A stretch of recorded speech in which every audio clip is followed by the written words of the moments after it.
Doug Peterson is finally done what the city of Philadelphia had been begging him to do for the last 12 weeks.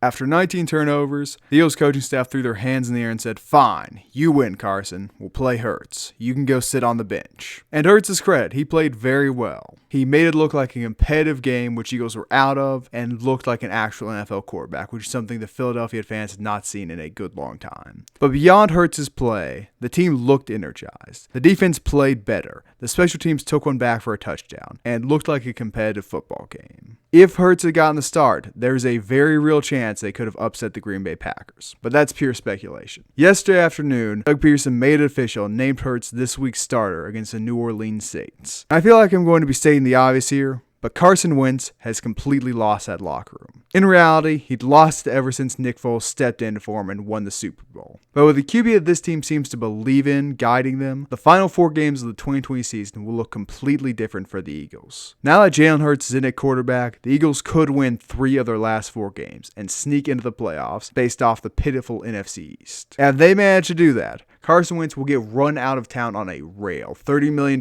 contract or not. And honestly, that'd be the best for both him and the Eagles. Philly is not a particularly fun place to play in under the best of circumstances, let alone when everybody in the stadium hates you. But that's enough for me. Tristan, tell us what you think about Jalen Hurts. Just your comment about the Eagles. I don't think the Eagles are making any run with any quarterback, just how bad their roster is. But when it comes to Carson Wentz, it's appeared all year that he belongs to the island of misfit toys. He's been incredible levels of bad. If the Eagles, while they're not going to win another game, I think, Jalen Hurts is their only option to make that happen. Carson Wentz's inaccuracy has rivaled that of Tim Tebow. The way he misses passes, throws them behind receivers, picked off by the safety that's not even covering the route sometimes. His mechanics are all out of whack. He doesn't point his toe in the right direction. Throwing to the left side of the field, he basically can't even hit a throw, even if there's no defender there. To be fair to Tim Tebow, he at least showed up for 1 quarter a game. And he technically didn't turn the ball over as much. Wentz, I still think Wentz may be able to be a good QB in the future if he takes the time off from the rest of the season and in the offseason and takes time to rework